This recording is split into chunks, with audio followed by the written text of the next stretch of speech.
Two men, one era, the very same force of nature. They never met, they almost certainly never ever heard of each other, and yet, working in different countries, in different ways, they both reached toward the exact same hidden phenomenon, each approaching it from a completely different direction.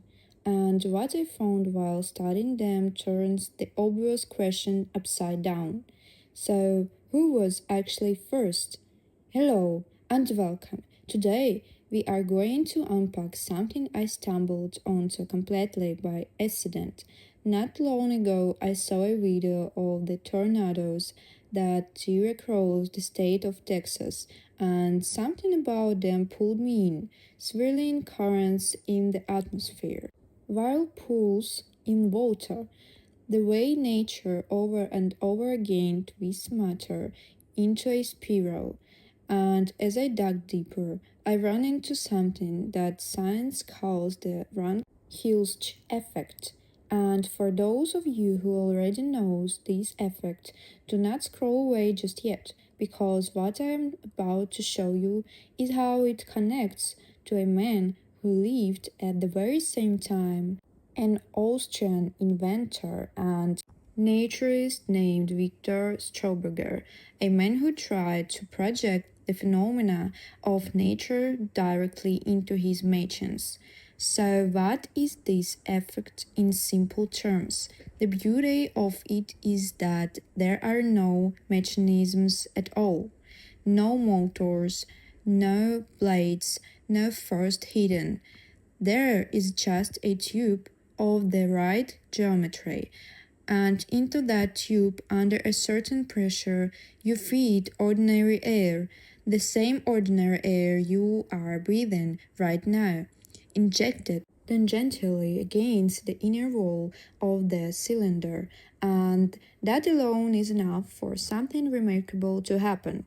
The air begins to spin furiously along the wall of the round cylinder, racing toward the far end of the tube, but a clever chap is waiting for it there, the outer part of the vortex, the part hugging the walls, continues onward and escapes through a special outlet, but the central part of the flow hits a dead end. It has nowhere to go. Around its edges, it is squeezed by the outer vortex, which has an exit, while the core is pressed against a wall, and so the central stream turns around and rushes back into the opposite direction, right inside the very same vortex. And here is where the truly astonishing part happens. Two streams of air, the same air, rub against each other inside the tube. The central stream gives up its kinetic energy to the outer stream in the form of heat. The result? A single body of air splits itself apart by temperature. Out of one end of the tube comes hot air. Out of the other comes cold, without a single heater, without a single cooler, only geometry and motion. The Soviet scientist Alexei Merkulov refined this effect almost to perfection, and the numbers he achieved sound almost unreal. The hot air came out at around 120 degrees. The cold air dropped below zero, down to minus 40. Think about that. One tube, one stream of air, and a temperature gap of more than 160 degrees in a device that does not contain a single moving part. And now, for the most interesting part, the reason this video exists. While Ranque and Hilsch were working with their tubes in those very same years in another country entirely, another man was reaching toward the same force of nature, but from a completely different direction.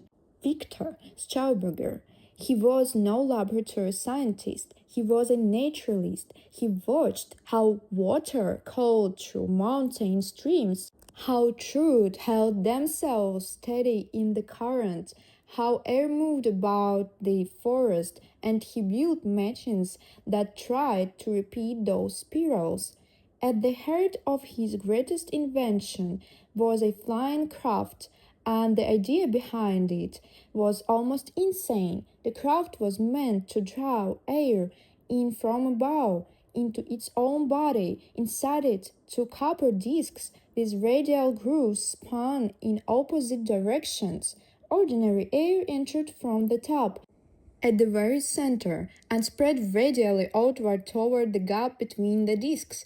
And here, Schauberger did something he had intuitively sensed in nature. He curved the edges gently downward. That gentle curve produced that is called the Coandă effect. The air clung to the bend and slid along it almost without friction against the metal. Schauberger claimed these discs spun up to 20,000 revolutions per minute, and the air entering from above as it passed through the machine cooled violently. This sharply thinned the air beneath the craft, and according to Schauberger, that pushed it upward. He had a special word for this whole process: implosion. And this is the conclusion I arrived at while studying both cases. I will not keep you waiting.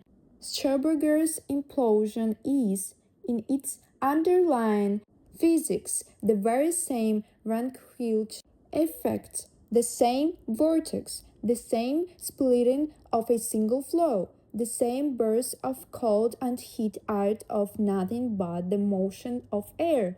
Only the geometry is completely different. Not a tube, but a pair of spinning discs. Two men, one era, one force of nature, caught by the tail from two entirely different sides. So who was first? Formally, the vortex tube was first described by the Frenchman Georges Ranque back in the early 1930s. The German Rudolf Hilsch refined it a little later. Schauberger worked in those same years, but he reached the same phenomenon by his own path, through nature, knowing nothing of the tube. And here is what is remarkable: there is no thief and no victim here. There is no plagiarism. There are two independent minds who, almost at the same time, felt out the very same secret of nature. It is as if nature itself whispered the answer to two people at once, and to me, that is the most beautiful part of this whole story.